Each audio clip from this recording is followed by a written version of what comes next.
हे भगवान फिर उसकी गति क्या होगी?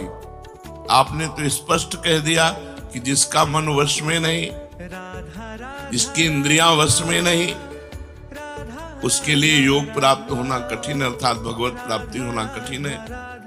जो तत्परता पूर्वक संयमित होकर अपने मन को वश में कर ले, वो सुख पूर्वक भगवत प्राप्ति कर सकता है। पर उस साधक की क्या गति होगी जिसका मन, बुद्धि, चित्त, अहंकार ये वश में नहीं है, और वो साधना करता है, नाम जप करता है, सत्संग करता है, स्वाध्याय करता है, पर इंद्रिय विजयी नहीं है, मन विजयी नहीं है। अंतिम समय उसकी भगवत स्थिति नहीं रहेगी, क्योंकि वो मन विजयी नहीं है। विषयाशक्ति है, असावधानी है, अंतकाल में मन परमात्मा में नहीं लगा, विचलित हो गया, साधन से हट गया, परमात्मा की प्राप्ति नहीं हुई। तो हे कृष्ण, कृष्ण सबको आकर्षित करने वाले, हे भगवान आप ही जान सकते हो, इस प्रश्न का उत्तर आप ही दे सकते हो कि उसकी क्या गति होगी।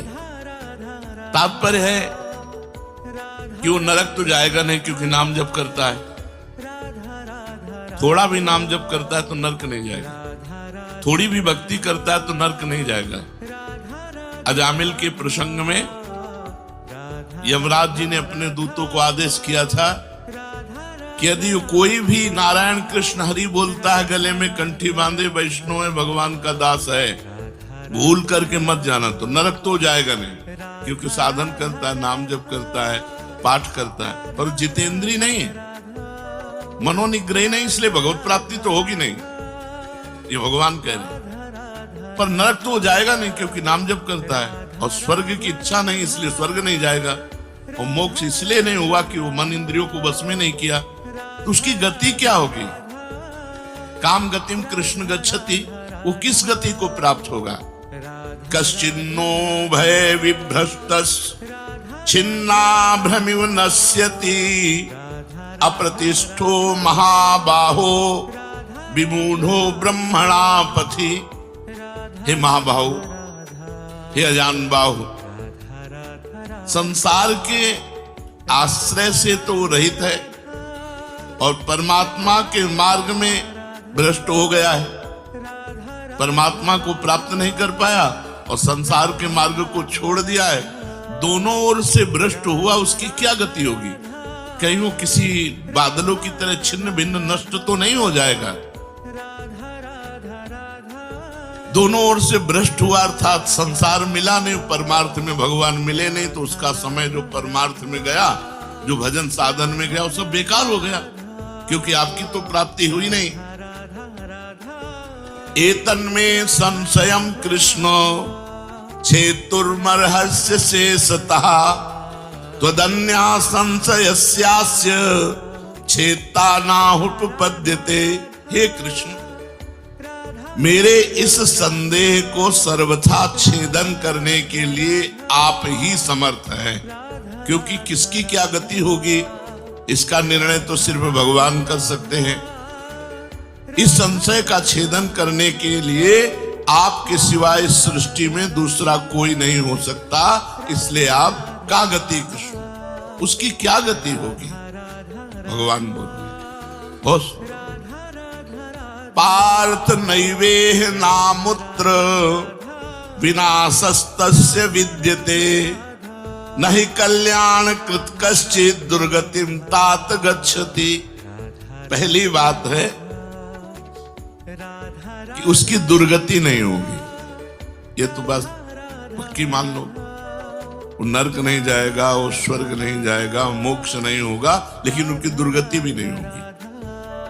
ऐसा नहीं है कि वो दुर्गति को प्राप्त हो जाए। जिसको अंत काल में भगवान का स्मरण नहीं होता, उसका कहीं पतन तो नहीं हो जाता? अर्जुन का पूछना था। इस बात को लेकर के बहुत व्याकुलता थी कि बेचारा साधन कर रहा है, इंद्रियां बस में नहीं, मन में बस में नहीं, तो अंत समय भगवान का स्मरण नहीं होगा तो उसकी दुर्गति हो जाएगी।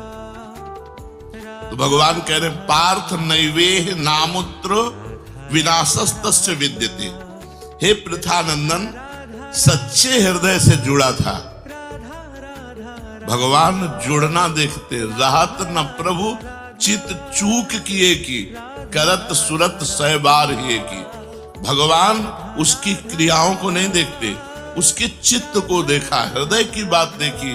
वो भगवान से जुड़ना चाहता है, वो भगवान को प्यार करना चाहता है, वो भगवान से मिलना चाहता है, पर इंद्रियां वश में ना होने के कारण, मन वश में ना होने के कारण बार बार वो विषयों में फिसल जाता है, बार बार भोगों में पतित हो जाता है। तो भगवान उसका पतित होना नहीं देखते, भगवान उसका चित्त से जुड़ना देखते हैं।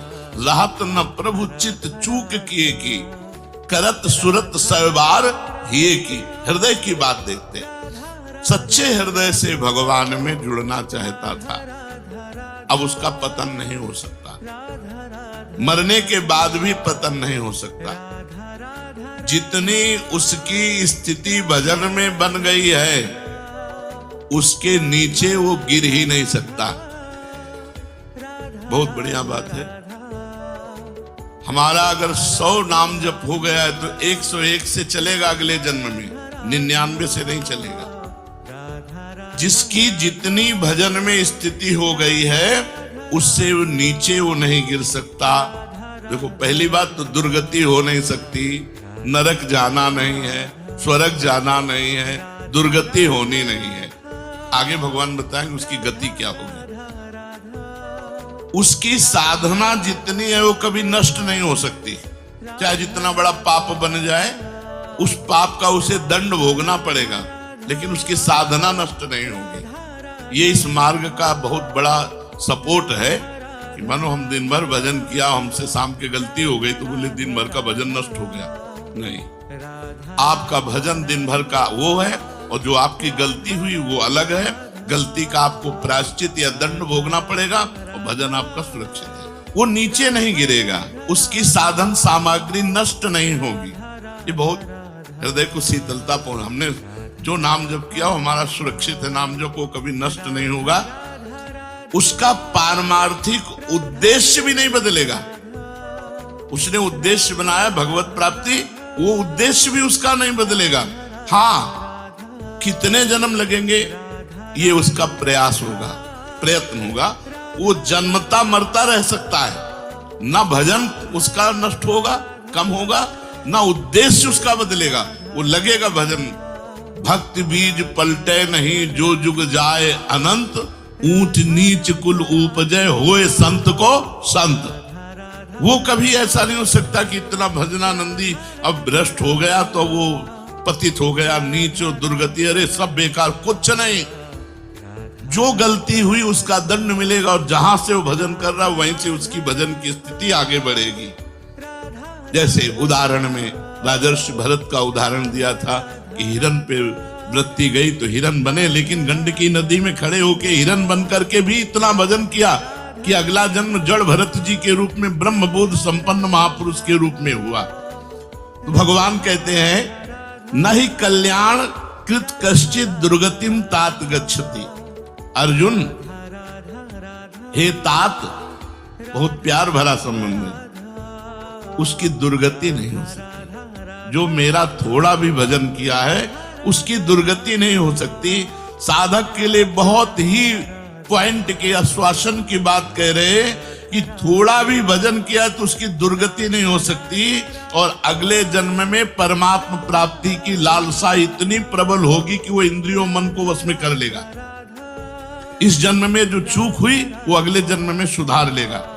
उसकी दुर्गति नहीं होने का तात्पर्य है कि जो मनुष्य कल्याणकारी कार्य में लगा हुआ है, जिसके लिए मनुष्य शरीर मिला है, वो कार्य कर रहा है, भजन कर रहा है, सत्संग कर रहा है, स्वाध्याय कर रहा है, ठाकुर सेवा कर रहा है, वो अपने असली कार्य में लगा हुआ है, पर उसका मन चलायमान है, उसकी इंद्रियां चलायमान, तो उसकी दुर्गति नहीं होगी। कारण कि उसका ध्येय चिन्मय तत्व भगवान में है, इसलिए उसका पतन नहीं हो सकता। मैं उसकी रक्षा करता हूं, तो उसकी दुर्गति कैसे हो सकती है? क्योंकि उसने थोड़ा भी सही मेरा भजन किया है। मेरी दृष्टि सर्वभूत हिते रता है, सब पर मोरी बराबर दाया, सब मम प्रिय सब मम उपजाए, मैं सबको प्यार करता हूं। फिर जो मनुष्य मेरी तरफ चल पड़ा, अपना किसी तरह से कल्याण परम हित मानकर मेरी तरफ चल पड़ा, तो मैं उसे सबसे ज्यादा प्यार करता हूं। फिर मैं जिसे प्यार करता हूं उसकी दुर्गति कैसे हो सकती है? प्यार तो सबको करता हूं, लेकिन जो अपना मान करके मेरी तरफ चल पड़ा, मेरा भजन करने लगा, उसकी दुर्गति कैसे हो सकती है? मेरा वो समझे न समझे, उससे वास्तविक संबंध तो है ही। ममई वांसो जीवलोके जीव भूता सनातना। वो भले भगवान से संबंध ठीक नहीं लगा पा रहा, लेकिन भगवान तो जान रहे मेरा संबंधी है, मेरा अंश है ये। संसार के साथ उसका वास्तविक संबंध नहीं है। उसने मेरे साथ इस वास्तविक संबंध को, असली लक्ष्य को उसने स्वीकार किया कि अब इस जन्म में भगवान को प्राप्त करना चाहता हूं, तो चाहे जितना बड़ा गलती पड़ गई हो, अपराध पड़ गया हो, उससे दुर्गति उसकी नहीं हो सकती। भगवान का उसका किया हुआ साधन नष्ट नहीं हो सकता। हाँ, वो देखने में मोहित सा लगेगा कि भ्रष्ट हो गया, अब तो कोई भजन साधन नहीं, अब तो भ्रष्ट सा हो गया है, साधन छूटा दिखाई देगा। परंतु ऐसी परिस्थिति में भी मैं उसका साथ नहीं छोड़ता। उसने मेरा भजन छोड़ दिया, मेरा साधन छोड़ दिया, लेकिन मैं उसका, जैसे एक सत्संग में दृष्टांत में देते थे कि जगन्नाथ जी की सेवा में श्रीअंग पार्षद रहते थे, तो उनमें से एक पार्षद वैश्या संसर्ग करने लगे कुसंग के कारण। तो जब सब पार्षदों को पता चला तो उन्होंने बुलाया और कहा, देखो तुम परम पावन श्री जगन्नाथ जी के अंग सेवी हो, या जगन्नाथ जी की सेवा छोड़ो वैश्या का संग करो, या वैश्या संग छोड़ो जगन्नाथ जी का अंग संग करो। तो भगवान की माया से मोहित हुए, साधन से गिरे हुए होने के कारण उन्होंने जगन्नाथ जी का अंग संग छोड़ दिया और वैश्या का अंग संग स्वीकार किया। आश्चर्य की बात कि जब उनका शरीर पूरा हुआ, वैश्यागामी जो अंग संग सेवी थे, तो जब शरीर पूरा हुआ तो जगन्नाथ जी ने स्वप्न में अपने पार्षदों को आदेश किया कि उसकी अंत्येष्टि क्रिया हमारे पार्षदों जैसी की जाए। तो उनका प्रभु स्वप्न में ही कहा कि प्रभु, उन्होंने तो आपको छोड़कर वैश्या को स्वीकार कर लिया था। तो बोले, उन्होंने छोड़ दिया था, ये उनकी हिम्मत है, हमारी हिम्मत नहीं, हमारा स्वभाव नहीं है, हमारी सामर्थ्य नहीं है। हम एक बार जिसको पकड़ लिया उसको कभी छोड़ते नहीं। तो भगवान यहाँ कह रहे हैं कि कभी कभी वो मोहित हो जाता है, वो साधन छोड़ता, लेकिन मैं उसे नहीं छोड़ता। ये खास बात समझो, मैं उसे नहीं छोड़ता। उसका किया हुआ अपराध, किया हुआ पाप, भले उसको थोड़ा समय दंड भुगताने के लिए, लेकिन मैं उसे छोड़ता नहीं। उसकी दुर्गति कैसे हो सकती है? इसलिए घटना घट सकती है। ये तो भगवान कह रहे हैं, मनमानी मत करना।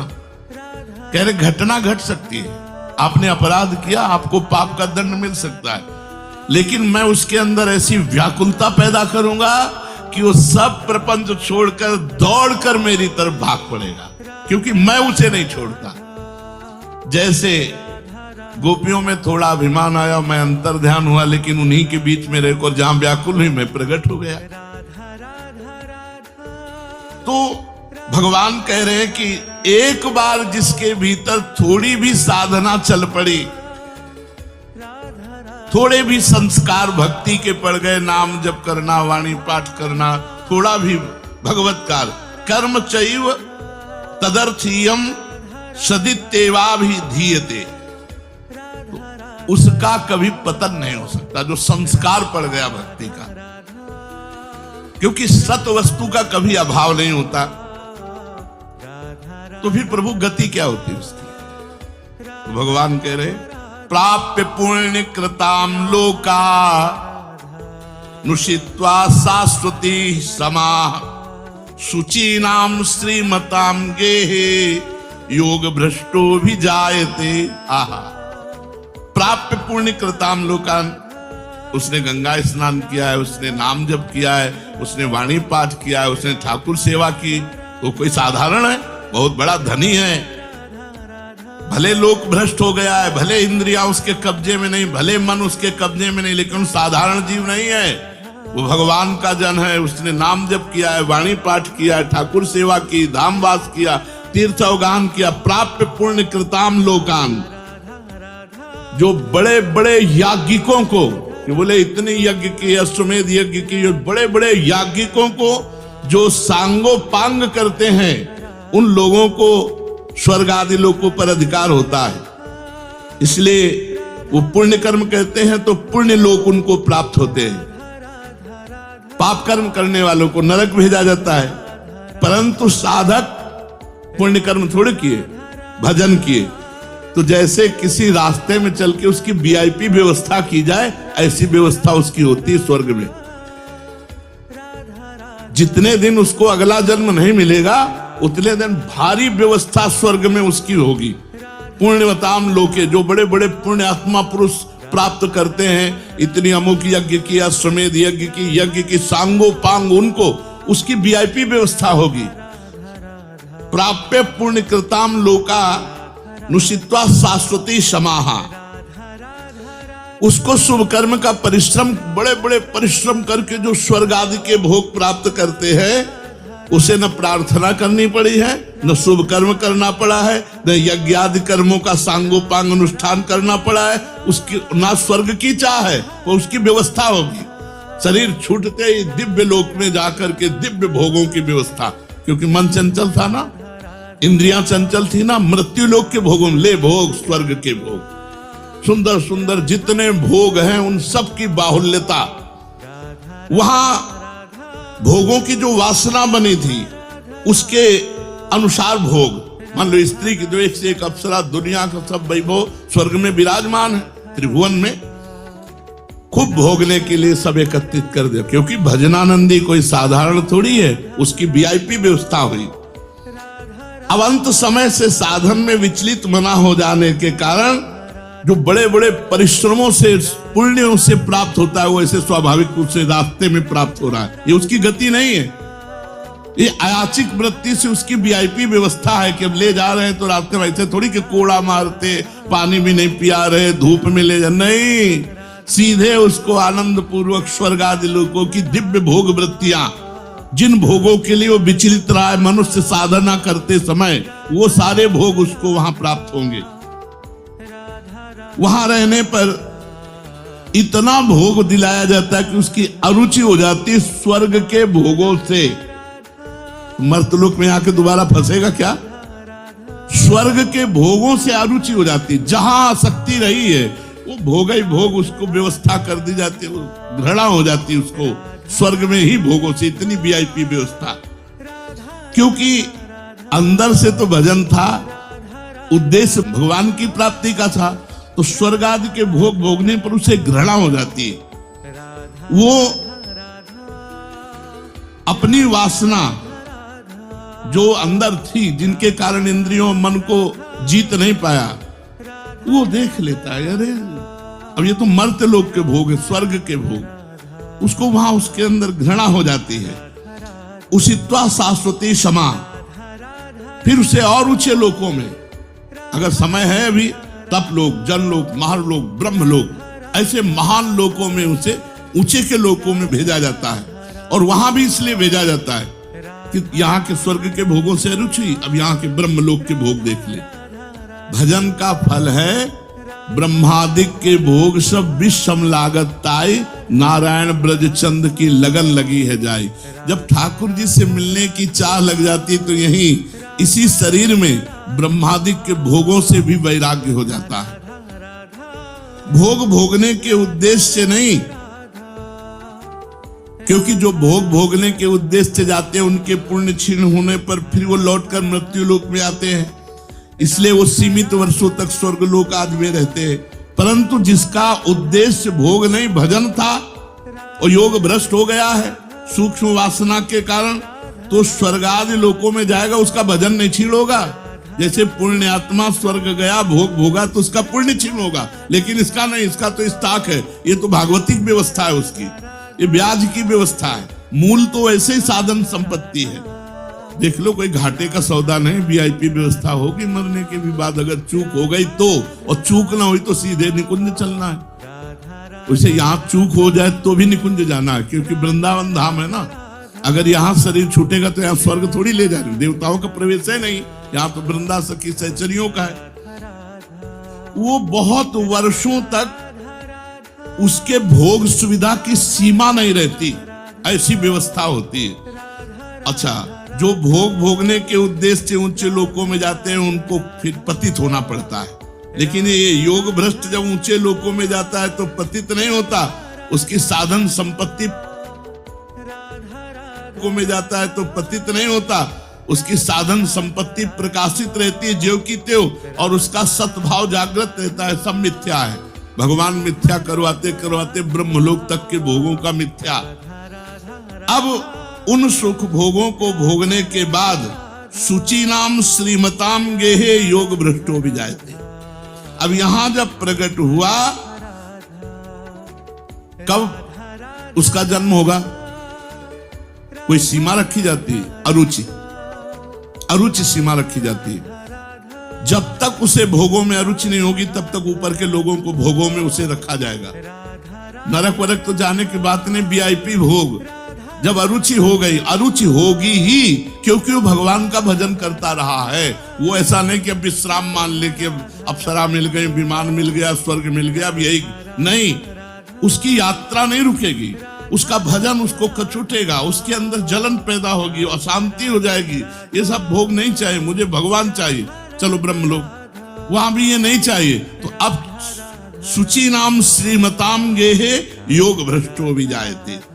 अब योग भ्रष्ट जब मृत्यु लोक में लौटा तो जगत पूज्य घर में पैदा हुआ। जगत पूज्य घर में श्रीमान, सारा संसार जिसे झुके, ऐसे घरों में पैदा, उच्च कुल, भक्ति संपन्न।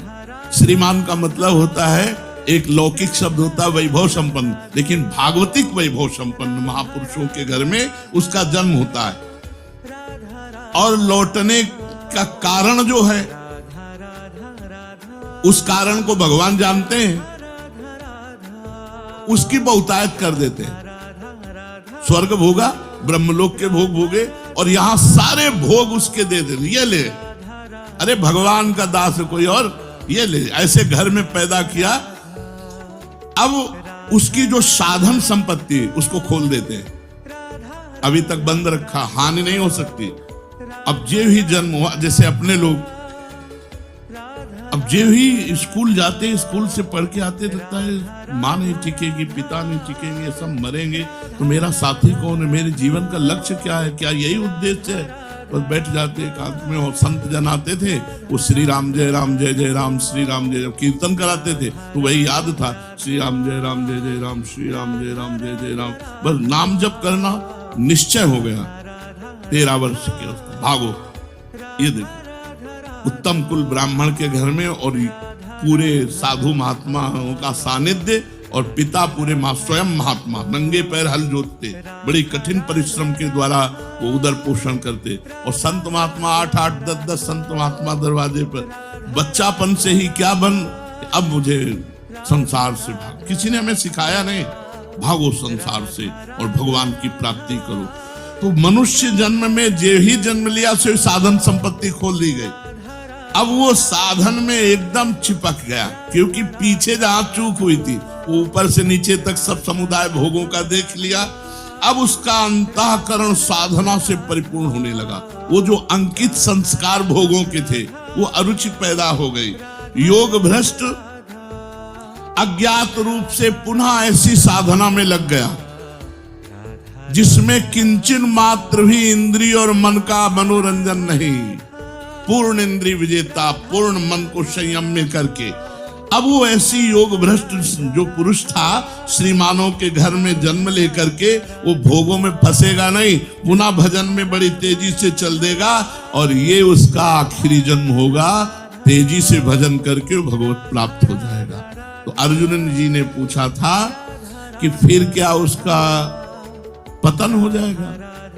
जो भगवान का भजन करता है, भगवत प्राप्ति नहीं कर पाया, मन वश में नहीं हुआ, इंद्रिया वश में नहीं हुई, तो भगवान ने उत्तर दिया, वो ऊंचे के लोकों में जाकर खूब सुख भोग, जिन भोगों के लिए लालायित रहा था वो सब भोग मिलेंगे और अंत में श्रीमान के घर में, कुलवानों के घर में जन्म लेकर भक्ति का ऐसा वातावरण मिलेगा कि जन्म से ही भगवान के भजन में लगकर वो इस जन्म में भगवान को